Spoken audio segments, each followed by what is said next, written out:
नमस्कार, मैं हूं जल्पा क्षत्रिय और आप देख रहे हो के न्यूज नेशनल। यूक्रेन के शहर बुचा में हुए मानवाधिकार उल्लंघन को लेकर संयुक्त राष्ट्र ने रूस को मानवाधिकार परिषद से निलंबित कर दिया है। गुरुवार को यूएनएचआरसी से रूस को हटाने के प्रस्ताव पर वोटिंग हुई। प्रस्ताव को 93 देशों का समर्थन मिला और 24 देशों ने इसका विरोध भी किया। आपको बता दें कि प्रस्ताव पर वोटिंग के दौरान भारत समेत 58 देश अनुपस्थित रहे।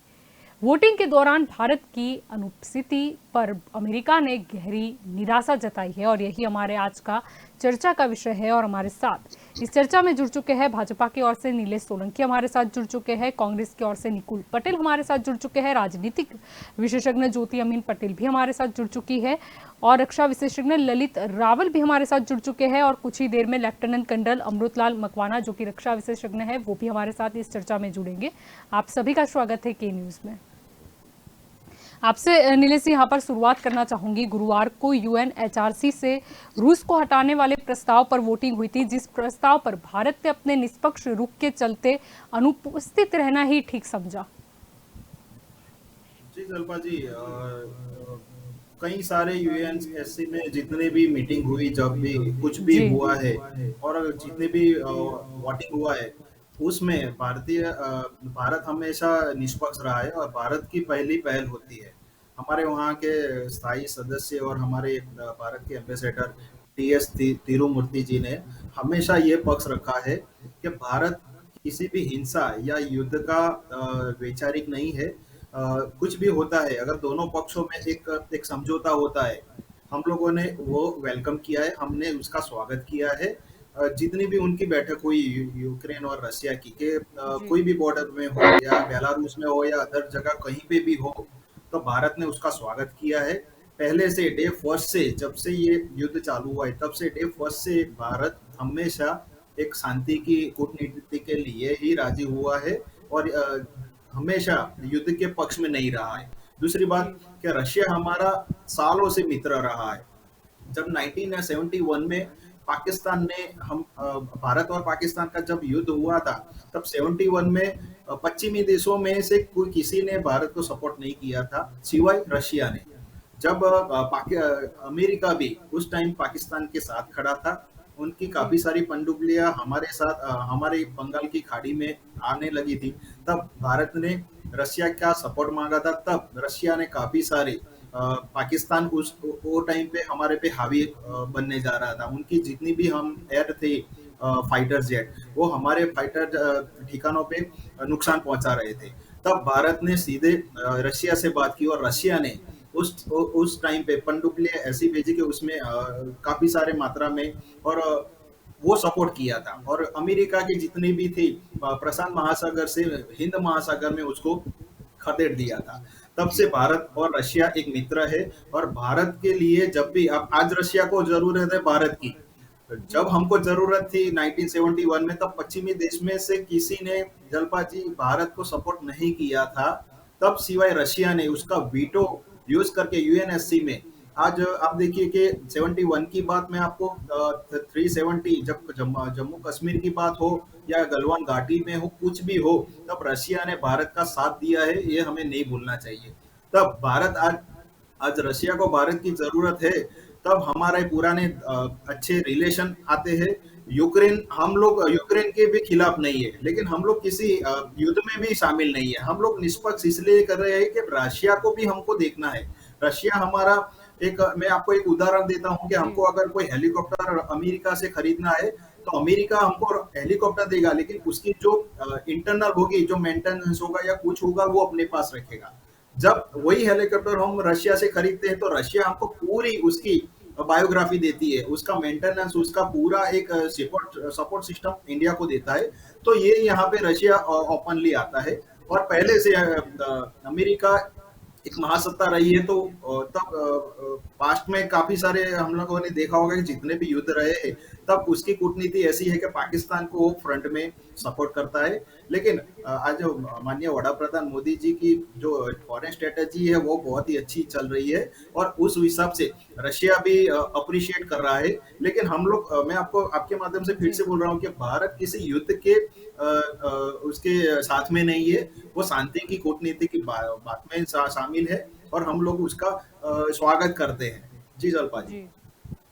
ललित जी, आपकी और यहाँ पर आना चाहूंगी। अगर रूस की बात चल रही है तो मानव अधिकार परिषद से उन्हें निलंबित किया जा चुका है, लेकिन जो भी वोटिंग हुआ था उसमें भारत समेत 58 देश ऐसे थे जो कहीं ना कहीं अनुपस्थित रहे, क्योंकि हर एक देश के लिए धर्म संकट का विषय भी है, क्योंकि एक तरफ यूक्रेन है और एक तरफ है रसिया।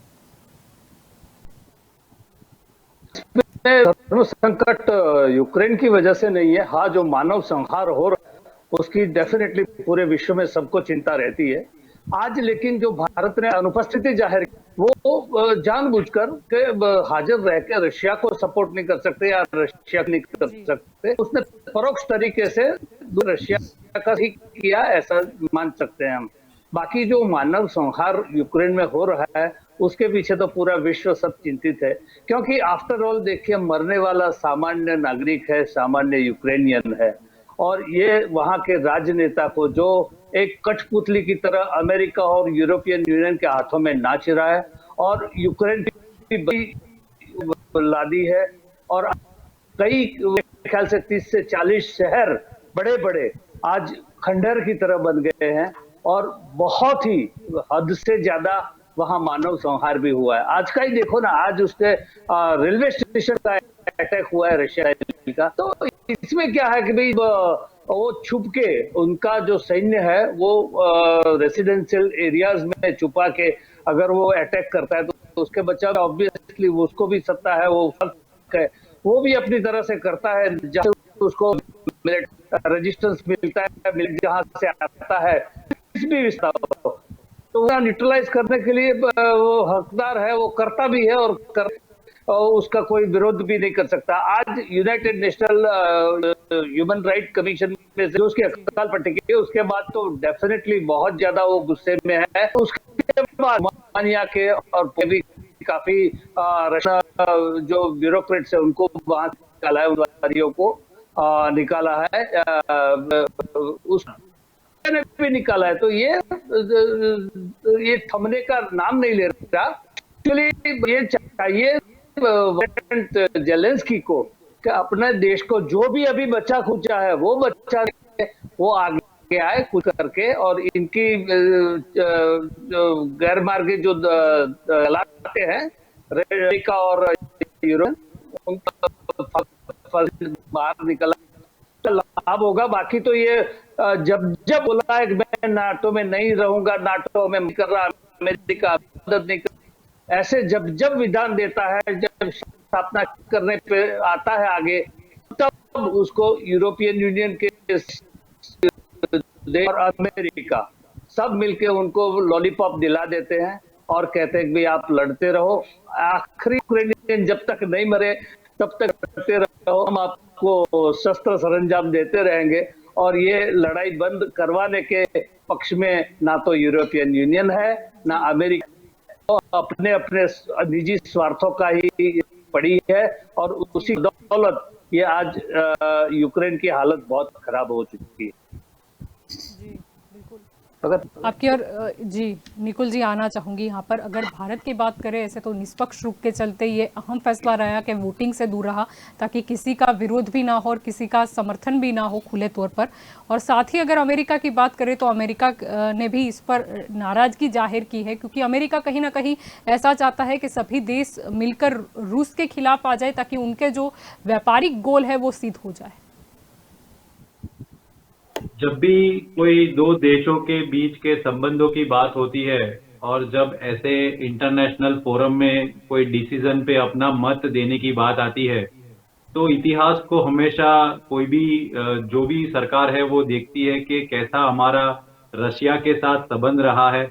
अगर हम अपने इतिहास को देखें तो 1955 से जब जवाहरलाल नेहरू पहली बार रशिया जाकर आए और तब के जो वहाँ के प्रेसिडेंट थे उनसे मुलाकात करने के बाद हमारा जो भी एसोसिएशन बढ़ा है, वो चाहे डिफेंस में हो या पॉलिटिकल हो या फिर न्यूक्लियर एनर्जी। आप देखो न्यूक्लियर पावर प्लांट की अगर बात करें तो मैक्सिमम टेक्नोलॉजी जो है वो रशिया से हमें मिली है। और आज भी अगर हमें फ्यूल की रिक्वायरमेंट है तो न्यूक्लियर सप्लायर्स ग्रुप जो होता है उसमें रशिया हमें सपोर्ट करता है।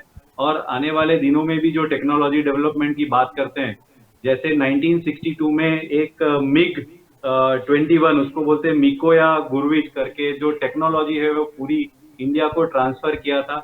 उसके बाद जब इंडिया पाकिस्तान का वॉर था उस समय पे भी जब पूर्व पाकिस्तान और पश्चिम पाकिस्तान था, तो बांग्लादेश को जब अलग किया गया तो उस टाइम पे भी रशिया ने इंडिया को जो फेवर किया था।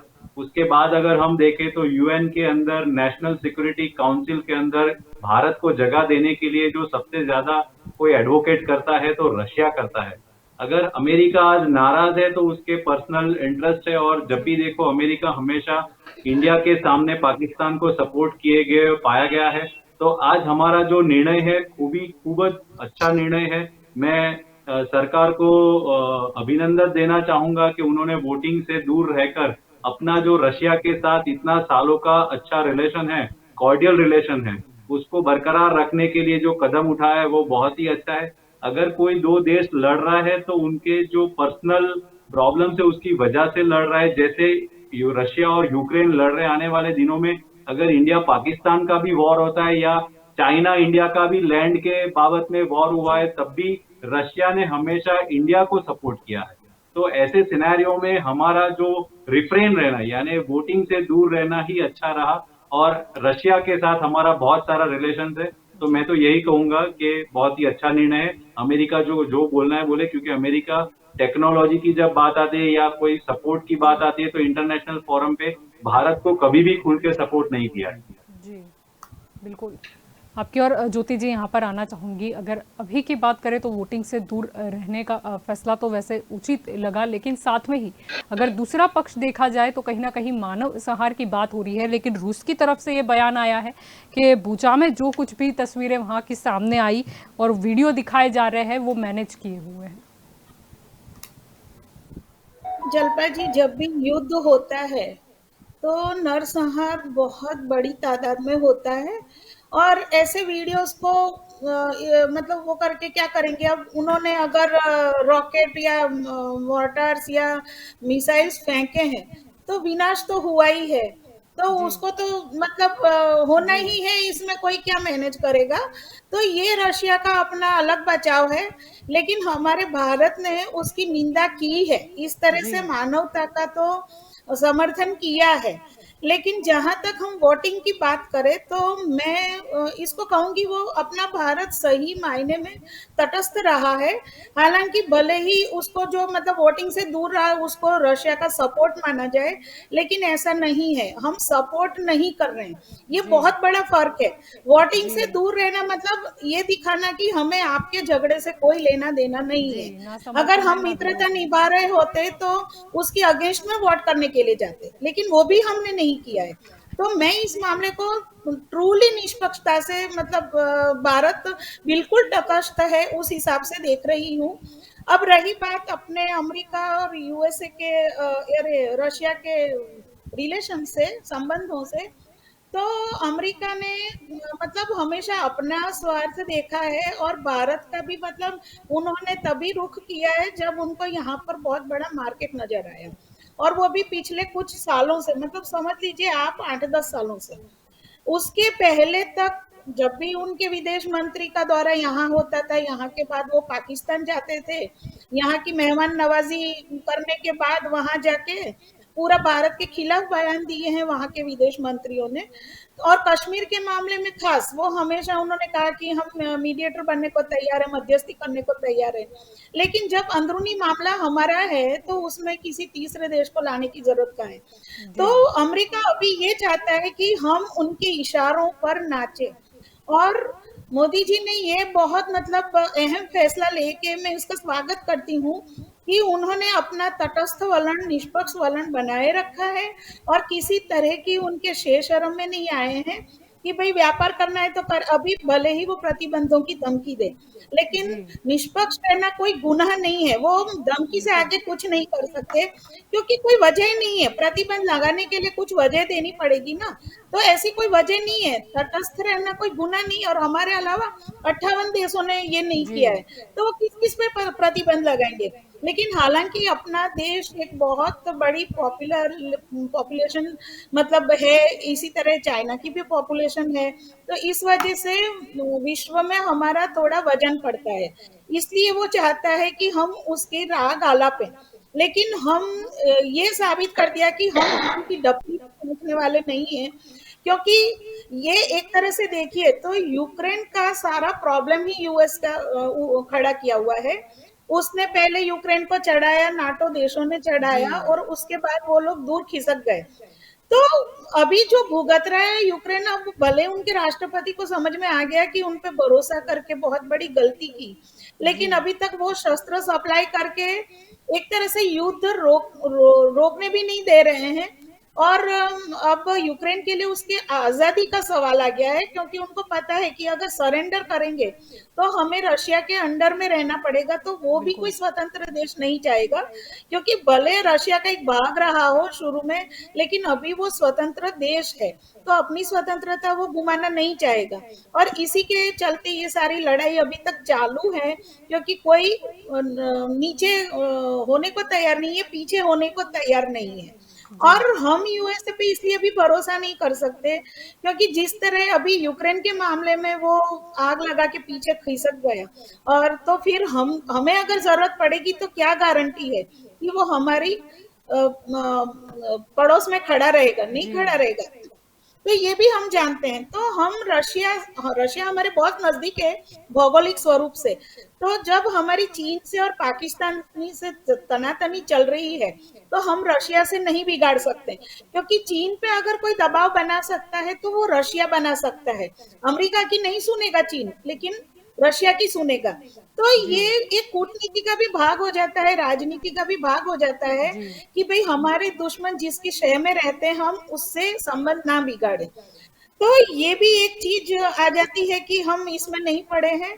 और दूसरी बात ये है कि जी ये जो नरसंहार की निंदा की है, तो जी वो भी हम मतलब बताता है कि भाई हम युद्ध से खुश नहीं है। तो बिल्कुल ये रशिया को मैसेज जा चुका है, क्योंकि जयशंकर जी ने अभी जो रशिया के विदेश मंत्री आए थे, तो मेरे सुनने में आया कि उन्होंने ये मुद्दा उठाया था कि ये नरसंहार जो हो रहा है नागरिकों का, वो सही नहीं है। जी दूसरी बात कि हम युद्ध के पक्ष में भारत कभी होता ही नहीं है, यहाँ जी तक कि हमने कभी युद्ध की पहल खुद नहीं की। अगर हमारे युद्ध हुए सीमाओं पे तो वो पड़ोसी देशों ने शुरू किए हैं, और बाद में हमने स्व बचाव में आक्रमण किया है।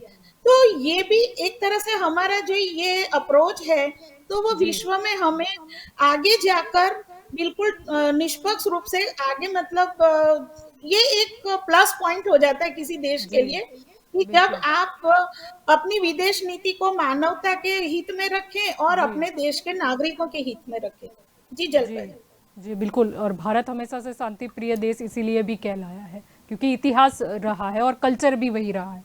आपकी और नीलेश जी यहाँ पर आना चाहूंगी। अगर अमेरिका की दबाव की बात आती है तो इसी बीच ये जानकारी भी मिली है कि भारतीय विदेश मंत्री एस जयशंकर और रक्षा मंत्री राजनाथ सिंह भी अगले हफ्ते एक बैठक करने जा रहे हैं। 2+2 वार्तालाप अमेरिका के विदेश मंत्री और रक्षा मंत्री के साथ कितना अहम?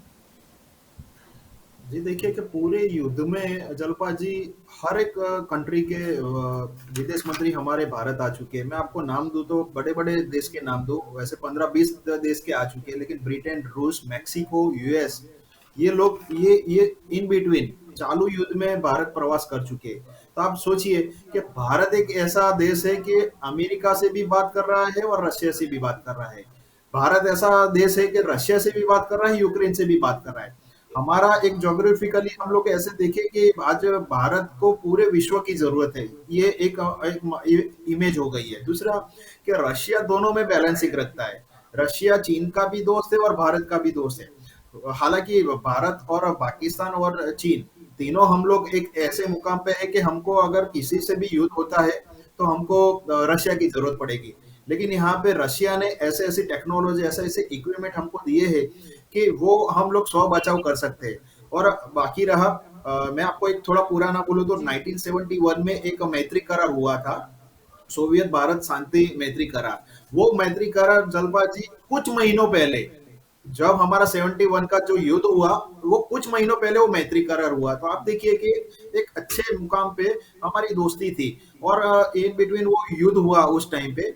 तो पश्चिमी देशों ने भारत का कभी साथ नहीं दिया। मैं आज की तारीख में भी बोलूं तो कश्मीर का कोई भी आता है, गलवान घाटी की कोई भी बात आती है, तो पश्चिमी देशों ने हमेशा भारत के खिलाफ वोटिंग किया है, भारत के पक्ष में नहीं रहे, सिवाय रशिया के। तो आज जब सोवियत संघ और अमेरिका, जब पहले ऐसा था कि दो एक बड़ी सत्ता थी, तब नाटो नहीं था।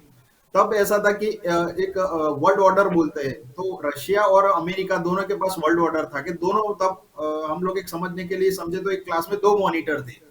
सोवियत संघ का जब डिवाइजन हुआ, तब उसका जो डिवाइड हुआ वो काफी सारे कंट्री बने, तो रशिया एक संक्षिप्त में आ गया। तब जो मॉनिटर था, जो उसका जो था वर्ल्ड ऑर्डर, वो अमेरिका के पास तो रहा ही, साथ में नाटो के पास भी रहा। लेकिन वो पूरा जो उसका एपी सेंटर था वो अमेरिका ही करता था, कि अमेरिका जो ऑर्डर बोले वो नाटो को करना है, क्योंकि अभी ये एक लाइन में हम लोग बोले तो अभी भी अमेरिका महासत्ता है। तब रशिया से ये बात सहन नहीं हुई।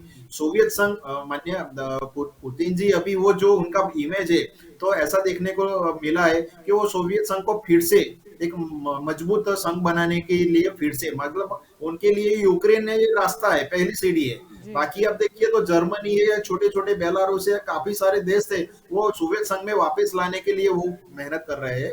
फिर भी हम लोग भारत का एक पक्ष रखते हैं, तो भारत हमेशा शांति प्रिय है। और आज पूरे वर्ल्ड में माननीय मोदी जी और भारत की प्रतिमा, एक इमेज ऐसा बना है कि भारत से कोई बैठ नहीं सकता है सीधे आंख पे। और वो जो 71 के पहले जो मैत्री करार हुआ था, तब रशिया ने यूएनएससी में ये बोला था जलपा जी कि भारत पे अटैक मतलब रशिया पे अटैक। तो वो नीति आज भी चल रही है। आज कोई भी, आज चीन भी हो या पाकिस्तान भी हो या अमेरिका भी हो, आज तीनों में से कोई भी ये अटैक करने के लिए नहीं है पावरफुल। कि भारत के साथ अगर कोई है तो रशिया है, वो रशिया ही कर सकता है कि सपोर्ट दे रहा है। तो आज भी रशिया भी हमारे लिए, तो आज रशिया को भारत की जरूरत है, तो डेफिनेटली एक लॉजिकल है कि एक दोस्त को जब दूसरी दोस्त की जरूरत पड़ती है, तो दोनों में एक बैलेंसिंग रहता है। तो आज अमेरिका भारत पे कोई प्रेशर नहीं डाल सकता, कि उसको मालूम है कि अमेरिका को भी भारत की जरूरत है, चीन को भी भारत की जरूरत है। और दोनों में एक डिवाइड हो चुका है जलपा जी। जी बिल्कुल। अमृतलाल जी, आपकी और यहाँ पर आना चाहूँगी। आज चर्चा हम कर रहे हैं कि जिस तरह रूस के खिलाफ यूएनएचआरसी में जो वोटिंग हुई, उससे भारत दूर रहा अपने निष्पक्ष रुख के चलते। कितना अहम फैसला?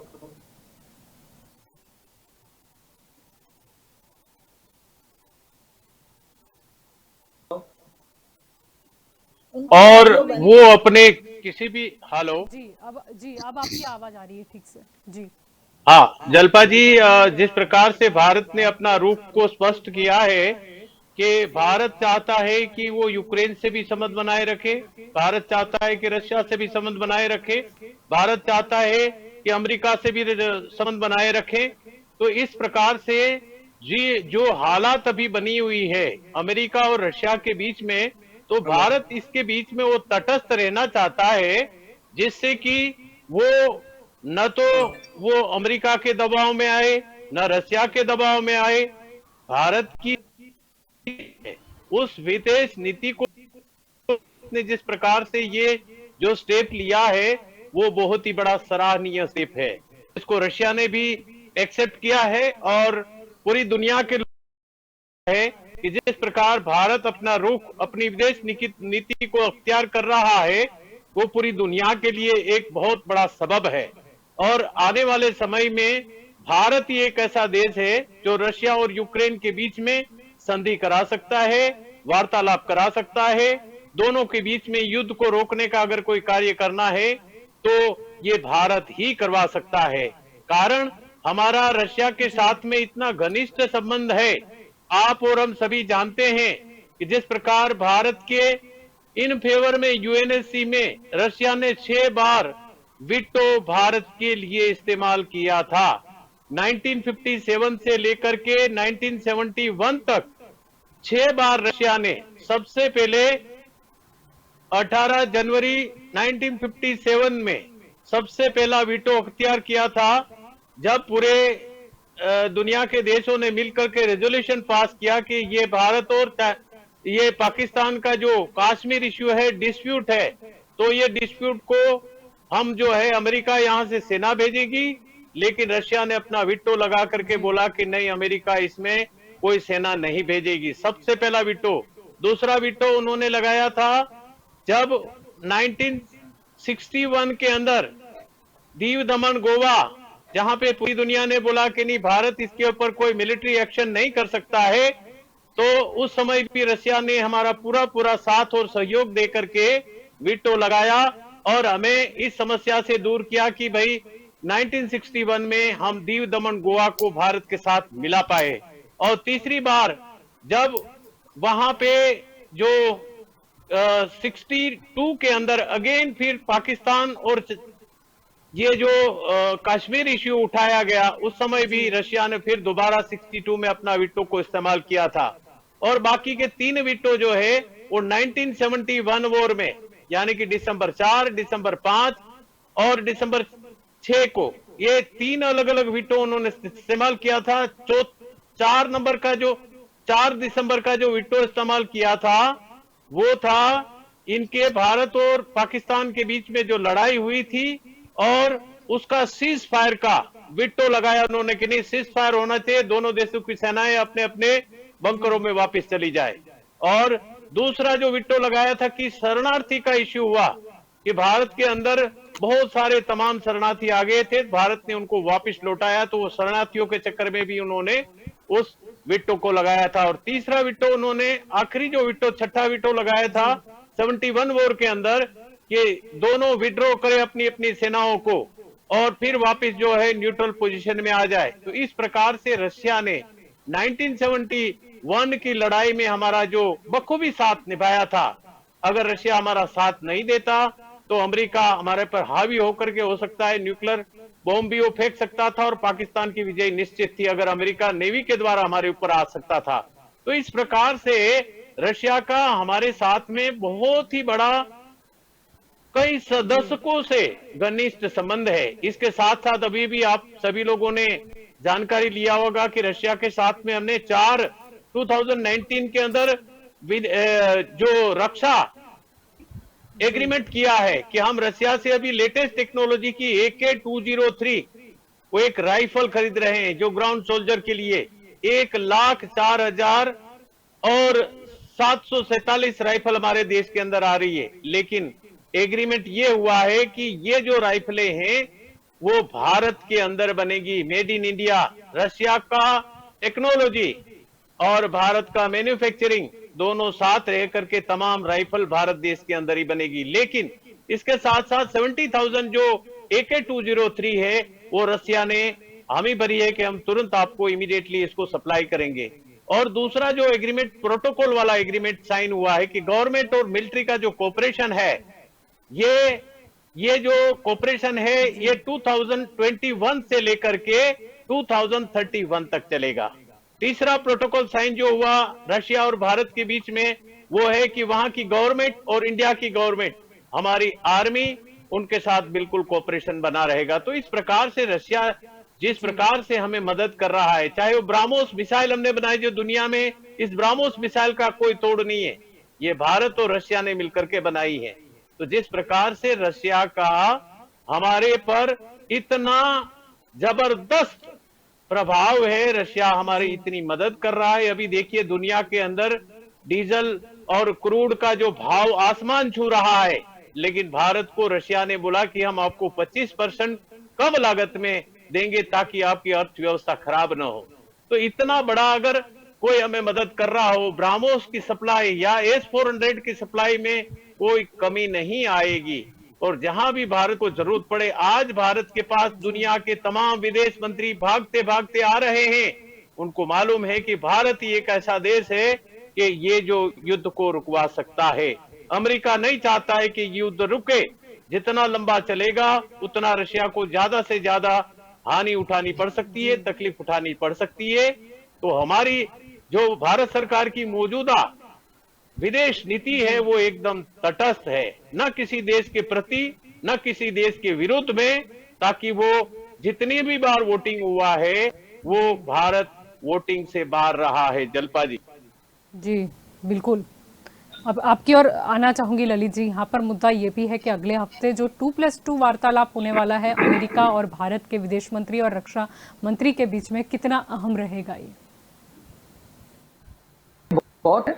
जो अमेरिका था पिछले 10-15 दिन से हम देख रहे हैं, कभी उसकी दादागिरी स्थापित करने के लिए भी हम ये कर देंगे, हम बैन कर देंगे, विरोध का भी ऐसा मत करो, लेकिन भारत उसमें भी झुका नहीं। आज भारत जिस तेजी से महाशक्तियों की समान लगभग स्थिति पहुंचने की चाल है, वो बहुत पूरी जान चुका है, जान चुका है, और भारत शक्ति बखूबी हो चुका है।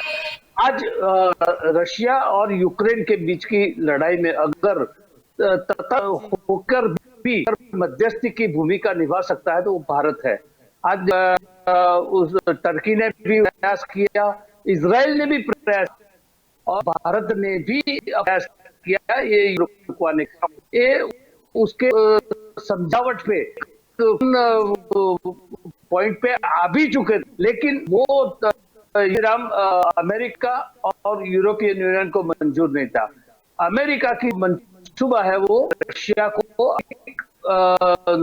पहुंचा, युद्ध लंबा चलेगा, नुकसान उतना ज्यादा होगा, इसी चलते वो यूक्रेन को बलि खराब बना के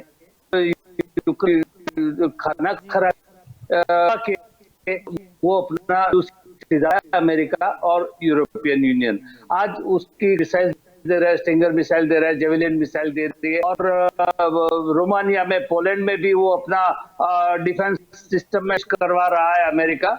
तो ये सब उसका कारण यही है कि भाई ये युद्ध में जितना लंबा खींचे, और यूरोपियन यूनियन के रोमानिया और पोलैंड के ऊपर भी उसका अगर प्रहार हो जाए रशिया का, तो भी अमेरिका को तो नुकसान है नहीं, अमेरिका को तो हर जगह फायदा ही है, क्योंकि सबको वो हथियार देके आज नहीं तो कल भी उससे पैसा तो वसूल करेगा, मुफ्त में तो देगा नहीं।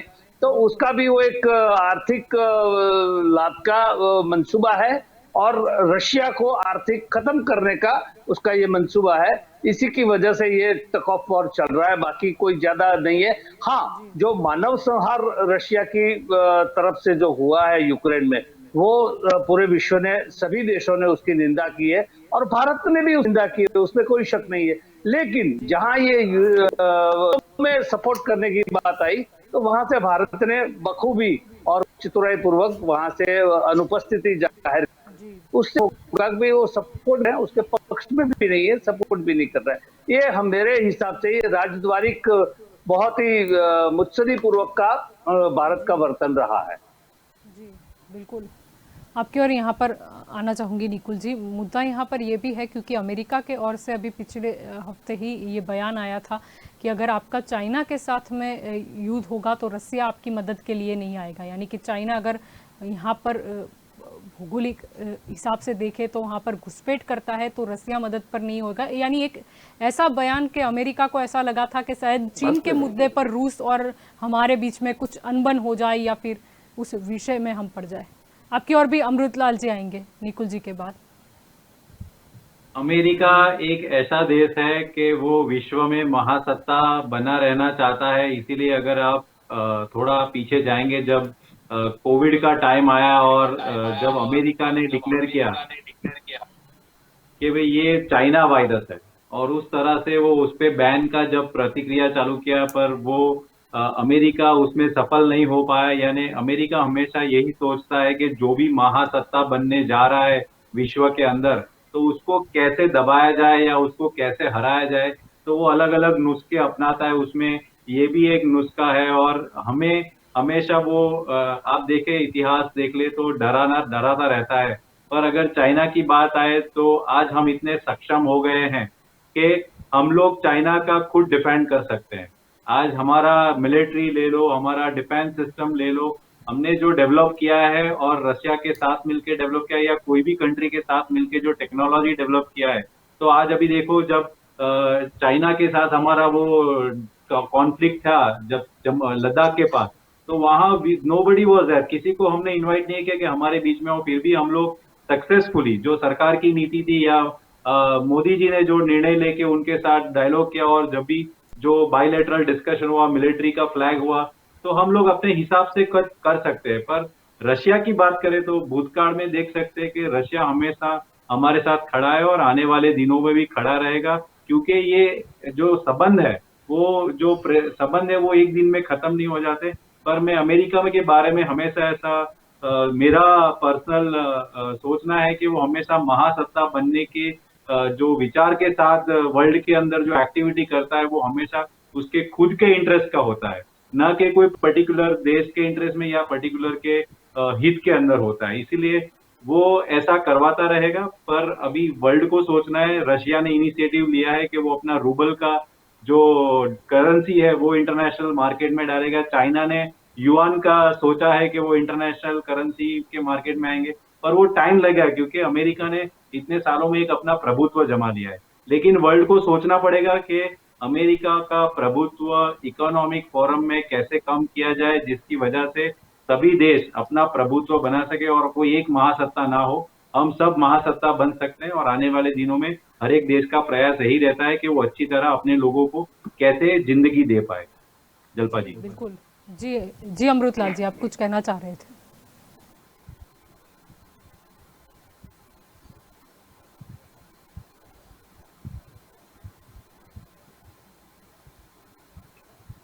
सुन नहीं पा रहे, आपने म्यूट कर रखा है वहां पर से आवाज आपका। Can you hear me? Mute नहीं है मेरा, जी। चालू है। आपकी जी, आवाज आ रही है? जी जी, अब आ रही है आपकी आवाज मुझे, पहले आपकी ओके। आवाज नहीं मिल तो पा रही थी। जिस प्रकार से आज भारतीय सेना चाइना के सामने किसी भी वक्त कोई भी उनका मुंह तोड़ जवाब देने के लिए तैयार है, चाहे वो हमारी भारतीय सेना हो, नौसेना हो, वायुसेना हो। कारण क्या है कि आज जिस प्रकार से चाइना ने दोनों 3 बार जो भारत की घुसपैठ करने की कोशिश की, पिछले इतिहास अगर देखेंगे डोकलाम में जो एक स्टैंड ऑफ बना हुआ था 2-3 बार, लेकिन भारत ने उस समय भी अपनी राजनीति के कारण और अपने सैनिक का जो मनोबल है, इतना ऊंचा मनोबल है कि चाइना को हर हालत में हम हरा सकते हैं। कारण क्या है कि जिस प्रकार आज जितनी ऊंची चोटियों पर हम बैठे हैं, जैसे गलवान घाटी को अगर ले लिया जाए, जिस गलवान घाटी में 2 साल में वहां पे सर्विस करके आया हूं, मुझे मालूम है जहां पे -40 डिग्री टेम्परेचर तक टेम्परेचर वहां पे जाता है। और दुनिया का सबसे ऊंचा अगर कोई एयर स्ट्रिप है, एरोड्राम है, तो वो दौलत बेग ओल्डी है, जहां पे भारत ने अपना एयरफोर्स का CJ-30 यानी कि दुनिया का सबसे बड़ा जो जहाज है, उस जहाज को भी वहां पे उतारा गया है। और इसके बाद जो चिनूक हेलीकॉप्टर है जो हमने अमेरिका से खरीदा है, जो हमारी टैंक के है, उन टैंकों को ले जा करके उन गलवान घाटी में या सियाचिन में जहां भी रखना चाहे वो रख सकता है। सबसे बड़ी बात अगर कोई है तो हमारे पास 2 ऐसी जो बटालियन है, वो है एक विकास बटालियन और दूसरी जो है लद्दाख स्क्वाड। ये इनकी रीढ़ की हड्डी को तोड़ सकते हैं। चाइना की फौज वहां पे 1 महीने से ज्यादा नहीं रुक सकती। गलवान घाटी के अंदर जो देखा कि कितने हजारों लोग, हजारों सैनिक उनके बीमार होकर के उनके कैंपों में वापस गए, उनको एम्बुलेंस में डाल करके लेकर के जाया जा रहा है। और हमारी सेना इतनी माउंटेनिंग वॉरफेयर के लिए इतनी मजबूत है, जहां पे मैं रह करके आया हूं, -40 डिग्री से लेकर के -70 डिग्री टेम्परेचर में सियाचिन ग्लेशियर में 6 महीना में रुका था, जब डॉक्टर का कहना है कि 3 महीने से ज्यादा आप वहां पे रुक नहीं सकते। तो हमारी सेना का मनोबल इतना ऊंचा है, जहां चाइनीज सेना 1 महीना नहीं टिक सकती है, वहां हम 2-2 साल तक टिक सकते हैं। चाहे जहां जहां चाइना से बॉर्डर हमारी लगी हुई है, वो जम्मू कश्मीर की बॉर्डर हो, शिमला की बॉर्डर हो, उत्तराखंड में जहां लिम्पिया धुरा की बॉर्डर हो, चाहे अरुणाचल प्रदेश की बॉर्डर हो, या तो सिक्किम की बॉर्डर हो, हर 5 राज्यों में चाइना को घेरने के लिए तमाम प्रकार की सुविधाएं मौजूद है। आज 50,000 सैनिक ला करके बैठा, क्या मिला चाइना को? कुछ भी नहीं मिला। कारण क्या है कि उनके जो एरोड्राम एयर स्ट्रिप है वहां से 400-500 किलोमीटर दूर है। जब उनका फाइटर कोई चल करके आएगा तब तक तो उनका फ्यूल खत्म हो जाएगा। लेकिन हमारे पास वो जो तैयारी है, एयर स्ट्रिप पे वहां से एक पत्थर भी फेंकेगा तो उस पत्थर के जरिए कई उनके सैनिक मारे जाएंगे। तो इसलिए मैं दावे के साथ कह सकता हूं कि हमें किसी भी देश की मध्यस्थता की जरूरत नहीं है, किसी भी देश की मदद की जरूरत नहीं है, न अमेरिका न रशिया। हम अपने बलबूते पर लड़ाई लड़ सकते हैं। आज हमने गलवान घाटी से लेकर के ये 5 राज्यों में ब्राह्मोस मिसाइल को लगा दिया है। उस ब्राह्मोस का कोई तोड़ चाइना के पास नहीं है, पाकिस्तान के पास नहीं है, दुनिया के किसी भी देश के पास नहीं है कि अगर कोई भी जहाज 400 किलोमीटर या 500 किलोमीटर की रेंज में नजर आता है तो हमारे वो सक्षम जो रडार है वो रडार के द्वारा उसको वहां से मार गिराया जाएगा।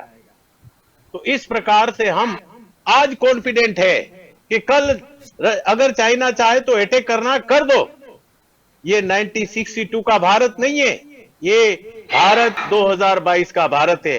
Advance technology, advance training, mountaineering training, जो जिस प्रकार का मोरल हमारी सेना का अप है, एयरफोर्स हो, नेवी हो या आर्मी हो, तो हम चाइना को उनके हर सवाल का जवाब देने के लिए तैयार है। मैडम जी बिल्कुल, आपकी और यहाँ पर लौटना चाहूँगी ज्योति जी। यहाँ पर मुद्दा एक यह भी अहम है क्योंकि अगले हफ्ते जो मीटिंग होने वाली है उसमें ये वार्तालाप में शामिल होगा क्योंकि प्रश्न सिर्फ यहाँ पर रसिया यूक्रेन का नहीं है, लेकिन प्रश्न यहाँ पर हिंद प्रशांत क्षेत्र की बात कर लो, जिसको लेके अमेरिका चिंतित है।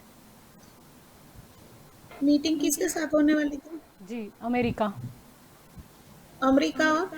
अमेरिका और भारत 2+2 विदेश मंत्री और रक्षा मंत्री। अच्छा, हमारे रक्षा मंत्री वहां पर जाने वाले हैं और विदेश मंत्री। हाँ, तो एक्चुअली वहाँ पर जो साउथ चाइना सी की बात करें तो वहाँ पर चीन अपना प्रभुत्व बनाना चाहता है। तो वो बहुत पहले से विवाद चल रहा है क्योंकि उसके आसपास जो देश हैं वो विरोध कर रहे हैं।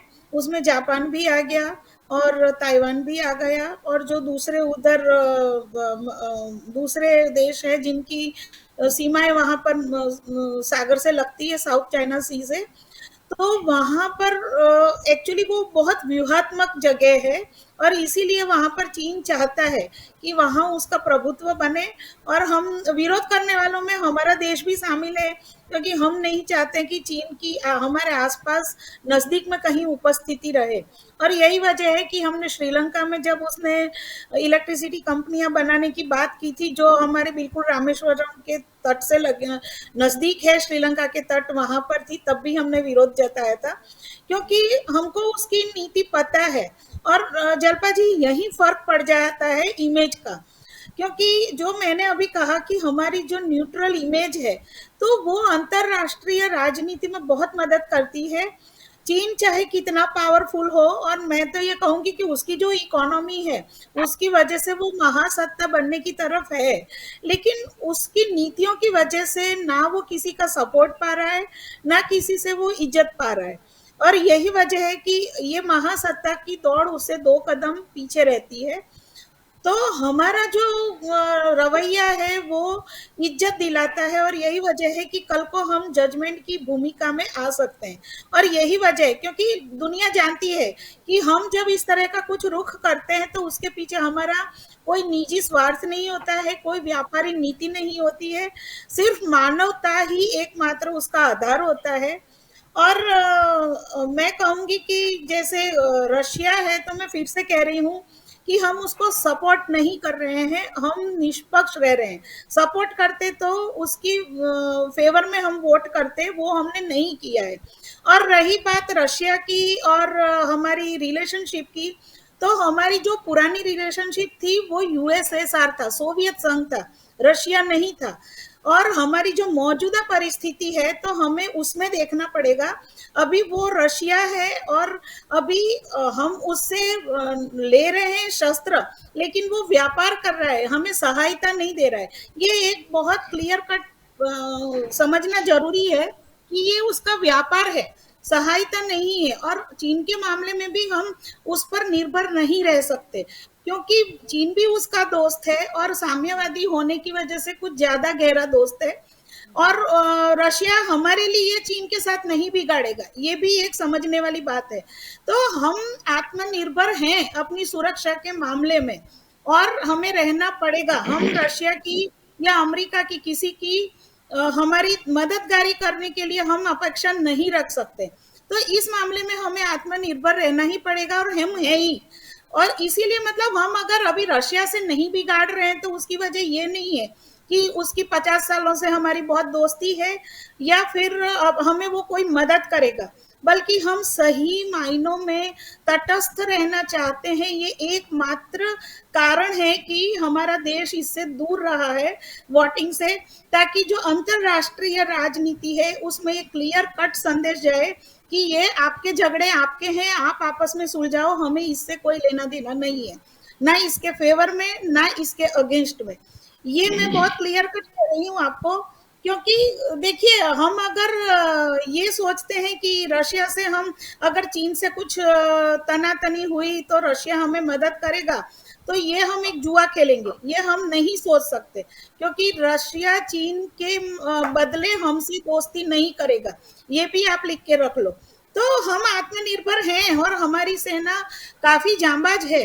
अभी मतलब कितने भी घर्षण हुए हैं, संघर्ष हुए हैं, हमारी सेना सब में सफल हुई है। लेकिन हाँ, अंतरराष्ट्रीय राजनीति के भाग के रूप में हम तटस्थ हैं, रशिया के सपोर्ट में नहीं है। जी जल्पा जी। जी बिल्कुल, नीलेश जी आपकी ओर आना चाहूंगी। जैसे ज्योति जी बता रही है, तटस्थ रुख इसीलिए भी रखना जरूरी है क्योंकि मुद्दा सिर्फ रशिया या यूक्रेन का नहीं है, क्योंकि मुद्दा इसके रिजल्ट से ये भी जुड़ा हुआ है कि आगे ताइवान का क्या होगा, या फिर उससे आगे बात करें तो कश्मीर वाले मुद्दे पर क्या होगा। नहीं, मैं सहमत नहीं होगा क्योंकि ज्योति जी ने अच्छी बात बोली, लेकिन मैं आपको बोलूं कि आज के आधुनिक युद्ध में जल्पा जी क्या है कि जिसके पास टेक्नोलॉजी है, जिसके पास एक आधुनिक साधन सामग्री है, वो ही देश जीतेगा। जिसके पास अणु बम की क्षमता है वही जीतेगा। आप देखिए कि माननीय स्वर्गीय अटल जी ने जब पोखरण हम लोगों ने एक्सपेरिमेंट किया, तब अमेरिका ने हमारे पर भी उस टाइम पे पाबंदियां लगाई थी, लेकिन हमारी सरकार, हमारे अटल जी ने उस टाइम पे प्रेशर झेल लिया उस पे, मतलब हम लोगों ने अणु बम हम लोगों ने नष्ट नहीं किया था। वही स्थिति सेम यूक्रेन पे आई। यूक्रेन ने जब अणु बम का जब ये उसका एक्सपेरिमेंट करने का था, तो उसको वो पूरी इतनी पाबंदी लगा दी कि उसको नष्ट करना पड़ा। आज देखिए हालत यूक्रेन की क्या है कि यूक्रेन को एक छोटी भी हथियार चाहिए तो बाहर से लेना पड़ता है। दूसरी बात मैं आपको बोलूं कि चीन के मामले में अमेरिका हमारे साथ है। क्यों? क्योंकि चीन की इतनी आधुनिक जितनी भी उसकी आर्मी है, उसकी नेवी अमेरिका से भी अत्याधुनिक है, टेक्नोलॉजी वाली उसकी नेवी अच्छी है।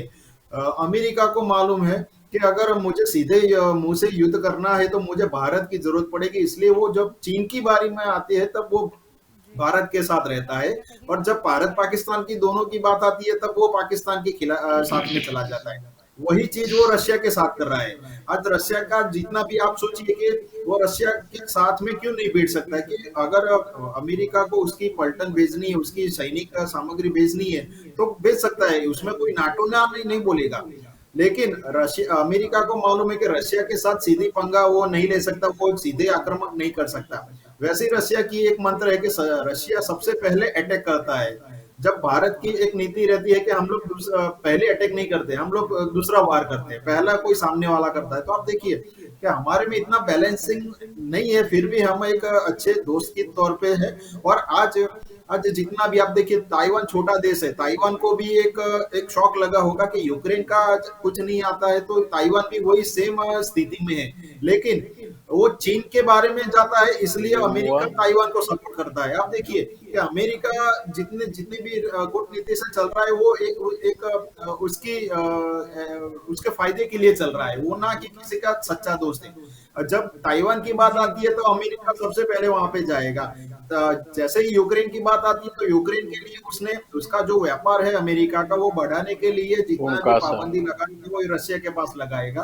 तो वैसे आज के आधुनिक युग में जिसके पास टेक्नोलॉजी, आज देखिए कि हमारा आत्मनिर्भर मोदी जी ने जो अपनाया है, आज हम लोग फिलीपींस में हमारी ब्रह्मोस मिसाइल एक्सपोर्ट कर पाते हैं। आज हम लोग छोटे छोटे देशों में हमारी जितनी भी हमारी आत्मनिर्भर जितने भी मैं अमृतलाल जी से सहमत हूँ कि रशिया की टेक्नोलॉजी आज हमारे वहाँ एक अच्छी राइफलें बन रही है। तो जैसे जैसे दिन जाएंगे, जैसे जैसे साल जाएगा, वैसे मोदी जी ने जो आत्मनिर्भर हमको एक मंत्र दिया है, उसके तौर पे हम लोग एक्सपोर्ट करेंगे। हम लोग पूरे दुनिया में एक भारत मात्र ऐसा देश है जो खरीद रहा है हथियार, लेकिन एक टाइम ऐसा आएगा कि हम लोग अच्छे अच्छे हथियार बेचेंगे, हम भी एक अच्छे व्यापारी बनेंगे। और वो स्थिति चालू हो गई है। और आगे के दिनों में आज रशिया है या चीन है या अमेरिका है तो ब्रिटेन है, तो सबको भारत की जरूरत इसलिए पड़ती है कि भारत की मोदी जी की कूटनीति इतनी अच्छी है कि आदमी स्ट्रांग होने से देश स्ट्रांग होता है, देश स्ट्रांग होने से आदमी स्ट्रांग नहीं होता। जलपत जी आप देखिए, क्या जो बाइडेन की जगह ये होते उनके पुराने राष्ट्रपति, तो आज स्थिति कुछ अलग थी। लेकिन फिर भी आज देखिए कि जो बाइडेन आज इतने वीक हो रहे हैं कि आज उनको मालूम है कि हर जगह उनका प्रेशर डाउन हो रहा है। और रशिया जो पहले जो सोवियत संघ का एक हिस्सा था, आज वो टूटा था, लेकिन फिर भी सोवियत संघ में इकट्ठा होने जा रहा है। तो सबके लिए आज एक महासत्ता बनने के लिए कंपटीशन है। और आधुनिक युग में आप जिसके पास स्पेस है, जिसके पास अत्याधुनिक साधन है, जिसके पास टेक्नोलॉजी अनुभव में, वही देश आगे रहेगा। वो देश अटैक नहीं करेगा, फिर भी लोग उससे डरेंगे। और यही दुनिया की राजनीति है। जी जलपा जी, अमृतलाल जी आपकी ओर आना चाहेंगे, आप कुछ कहना भी चाह रहे थे। और दरअसल मेरा प्रश्न इसीलिए था क्योंकि कहीं ना कहीं चाइना की नज़र रसिया और यूक्रेन के युद्ध में इस तरह भी है। उन्हें लगता है कि अगर रसिया यूक्रेन पर हावी होके अगर उस पर कब्जा कर लेता है तो उसके रास्ते साफ हो जाएंगे, कि ताइवान पर अगर वो अटैक करके उसे अपनी अंडर कर लेता है तो कोई प्रॉब्लम नहीं है। जी जलपा जी, सबसे पहले मैं आपको ये बताना चाहूंगा कि चाइना की जो नीति रही है शुरू से विस्तारवादी नीति रही है। जी बिल्कुल। आज जिस प्रकार से भारत को वो घेरने का प्लान बना रहा है, जैसे सीपीसी चाइना सीपीसी यानी चाइना पाकिस्तान इकोनॉमिक कॉरिडोर जो उसने बनाया है, लेकिन वो उनकी योजना धरी की धरी इसलिए रह जाएगी कि जहां पे हमारा पीओके और सिंध है वहां से गुजर कर जब जा रही हो, सारे वहां के जो लोग हैं, माजिद फौज है वहां की, उन्होंने मना कर दिया कि यहां से हम जाने नहीं देंगे। चाइना ने पाकिस्तान का जो बंदरगाह है ग्वादर को डेवलपमेंट के लिए अरबों रुपए की लोन उसको दे रखी है। तो वहां से स्ट्रेटेजिक पॉइंट वो बनाना चाहता है। लेकिन इसका जवाब देने के लिए भारत ने ईरान का चाबहार बंदर उस बंदरगाह को भारत ने डेवलप किया, भारत ने मदद की और उन्होंने पूरा उनको मदद करने के लिए तैयारी दी। जिस प्रकार आज चाइना साउथ सी में अपना दबदबा बनाना जा रहा है, लेकिन वहां पे यूएस ने अपने युद्धपोत लगा दिए हैं। और वहां पे फिलीपाइंस ने देखा कि ब्राह्मोस मिसाइल जिस प्रकार से हमारी यहां से छूट करके पाकिस्तान में गिरी और इतना तगड़ा रेंज देखा, एक ट्रेलर देखा, तो उन्होंने कहा कि हमें भी आप ब्राह्मोस मिसाइल दे दीजिए। ताइवान ने भी देखा कि भी हमें ब्राह्मोस मिसाइल दे दीजिए, कारण कि ब्राह्मोस का तोड़ इस दुनिया में कोई नहीं है। अगर वहां उसको दे दिया तो उसकी हालत बहुत खराब हो जाएगी। जिस प्रकार चाइना हिंद महासागर में किसी भी हालत में अपने पास कब्जा नहीं जमा सकती है, अंदर नहीं आ सकती है। 70-80% उसका क्रूड और गैस का जो व्यापार है, ये मलाका जो नहर जा रही है, मलाका एक छोटा सा चिकन नेक है और दुनिया के तमाम जहाज वहां से गुजर करके जाते हैं। तो चाइना को अगर सऊदी अरेबिया से या उनके यूएई से जो तेल और गैस का भंडार अगर वो खरीद रहा है 70-80%, तो उसको अगर भारत ने यहां से हिंद महासागर से उन्होंने श्रीलंका का हबन टोटा जो बंदरगाह है वो 99 इयर्स के लिए उसको उन्होंने एग्रीमेंट कर लिया उनके साथ। लेकिन नरेंद्र मोदी जी की सरकार ने, बीजेपी सरकार ने जो अदानी को सारे पोर्ट वहां के खरीदवा लिए और बोला कि यहां पे ये लगा दो, तो वहां पे लठ गाड़ दिया, यूं कहा जाए तो चाइना की हालत वहां भी गंभीर हो गई। यहां श्रीलंका का हबन टोटा लिया, पाकिस्तान का ग्वादर लिया, तो हमने वहां उनका जवाब देने के लिए चाबहार बंदर ले लिया। अब चाइना कोशिश कर रहा है कि अगर मुझे हिंद महासागर से घेरा जाएगा चारों तरफ से, तो मैं थाईलैंड का कोशिश करता हूं, थाईलैंड को बोलो क्राह नहर काट करके मैं वहां से निकालता हूं, जितना पैसा आपको चाहिए मैं पैसा दूंगा। लेकिन भारत के साथ जो रिश्ते हमारे थाईलैंड के साथ है बहुत ही अच्छे रिश्ते हैं। भूटान और नेपाल ने पहले से ही मना कर दिया कि हम आपकी चाइना की कोई मदद नहीं करना चाहते, उनको भी घेरना चाहा, जी। उनको पता चला तो वहां से साइडलाइन हो गई। म्यांमार आज जो वहां पे सैन्य सत्ता चल रही है उन्होंने भी मना कर दिया, हम आपकी कोई मदद करने के लिए तैयार नहीं है। तो चाइना कोशिश कर रहा है कि हिंद महासागर से भारत को घेरने की कोशिश की जाए, लेकिन किसी भी हालत में वो हमें घेर नहीं सकता है। अभी रही बात साउथ सी की, एक तरफ से अमेरिका ने अपने युद्धपोत लगा दिए हैं, फिलीपाइंस ने अपनी वहां पे ब्रह्मोस मिसाइल खरीदने के लिए भारत से बातचीत करी है और 99% वो सौदा मंजूर हो जाएगा। ताइवान भी रेडी है भारत से ब्रह्मोस लेने के लिए, और हम चाह रहे कि आने वाले समय में कि वन चाइना पॉलिसी के कारण हम ताइवान से अभी कोई सामान खरीद नहीं सकते, लेकिन अगर उससे भी जो जिस प्रकार चाइना का हमारे साथ बिजनेस है, अगर वही बिजनेस हम ताइवान को सप्लाई कर देते हैं तो चाइना भूखों मर जाएगा। कल उनकी जीडीपी फट करके नीचे गिर जाएगी और जिनपिंग जो है वो तुरंत वहां से 9-2-11 हो जाएंगे। जी।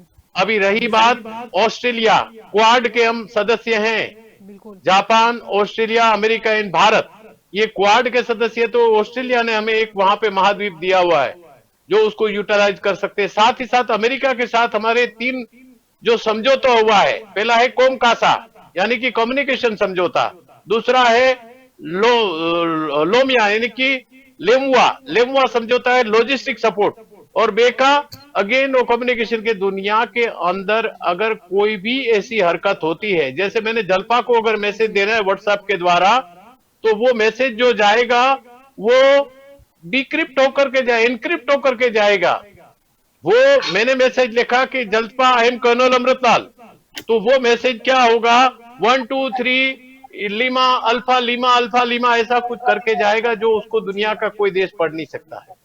तो ये जो हमने कम्युनिकेशन समझौता किया है कि सैटेलाइट के द्वारा चाइना की मिसाइलें कहां कहां घूम रही है, अभी फिलहाल में चाइना की मिसाइलें कहीं गुम हो गई थी और भारत ने बोला कि तुम्हारी मिसाइल सिंगापुर में जाओ ले लो। तो ये हालत है चाइना की।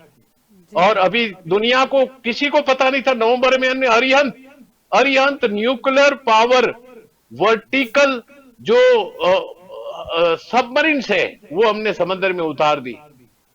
ये जेम्स इंग्लैंड का जो फ्रेंच का न्यूज़पेपर है उसके अंदर आया, तब दुनिया को पता चला कि भारत ने 3 पनडुब्बियां ऐसी जो है अभी समंदर के अंदर उतार दी, किसी को पता नहीं है। वो न्यूक्लियर पावर्ड है, न्यूक्लियर हेड है और वो वर्टिकल जाती है। एक होती है हॉरिजॉन्टल जाने के लिए, एक वर्टिकल। तो वर्टिकल जो है 500 किलोमीटर एरिया में पूरा एरिया को तहस नहस कर सकती, उतना उसका पावरफुल सपोर्ट है। तो आज इंडिया का कोई मतलब भारत 2022 का भारत ऐसा भारत है कि दुनिया के किसी भी देश को जवाब देने के लिए तैयार है। हमारी जो कूटनीति है, हमारी जो विदेश नीति है, हमारी जो स्ट्रेटेजिक है, कारण कि हमने अमेरिका के साथ 3 समझौते किए हैं। 2016 में एक 2x2 एग्रीमेंट भी उनके साथ हुआ है, जो कोमकासा, लेमुआ एंड बेका, ये 2016, 2018, 2019 ये 3 एग्रीमेंट के साथ हुए, जिनके द्वारा आज हम पूरे सक्षम हैं। हमें चाइना की कोई निगरानी रखने की जरूरत नहीं। अमेरिका के सैटेलाइट पूरा देख रहे, चाइना की मिसाइल कहां जा रही है, चाइना के एयरक्राफ्ट कहां जा रहे, किस तरीके की हरकत हो रही है, सारा डेटा हमारे पास आ रहा है। क्यों? हमने उनके साथ कम्युनिकेशन समझौता किया हुआ है। क्यों? हमने अमेरिका जहां जहां जितने एयर स्ट्रिप लिया हुआ है दुनिया के देशों में, उनके लॉजिस्टिक समझौता यानी कि लेमुआ समझौता के कारण दुनिया पाकिस्तान के अंदर भी अमेरिका ने लिया हुआ है, तो हम पाकिस्तान का भी हवाई अड्डा को इस्तेमाल कर सकते हैं। तो उस हिसाब से अगर देखा जाए तो हम पूरी तरह से सक्षम है। बिल्कुल हर सवाल का जवाब देने के लिए जलपा जी हम तैयार है। हमारी सेना को लाख लाख नमन है। और आज की जो हमारी विदेश नीति को जो आज पाकिस्तान भी अगर उसकी सराहना कर रहा है तो उसके पीछे का कोई कारण होगा। बिल्कुल। और विदेश नीति है जो बहुत मायने रखती है कि आने वाले समय में अगर कोई भी पोजीशन बिगड़े तो आगे क्या होगा। आप सभी मेरे साथ इस चर्चा में जुड़े, इसीलिए आप सभी का शुक्रिया। तो दंगल देशका में आज का हमारा मुद्दा था कि रूस के खिलाफ वोटिंग से भारत दूर रहा। एक ये अहम फैसला लिया गया क्योंकि ना हम समर्थन में आए और ना हम विरोध में आए। यहाँ पर एक चीज बहुत ही स्पष्ट है, भले ही अमेरिका दबाव बनाने की कोशिश करे या अपनी नाराजगी जताए, लेकिन भारत वही करेगा जो उसे करना है और जो भारत देश के हित में है। अब अगले हफ्ते जो 2+2 वार्तालाप है उसमें देखना होगा कि अमेरिका और भारत के बीच क्या वार्तालाप होता है। तो दंगल देशका में अभी बस इतना ही। ज्यादा जानकारी के लिए आप जुड़े रहे के न्यूज़ के साथ। नमस्कार।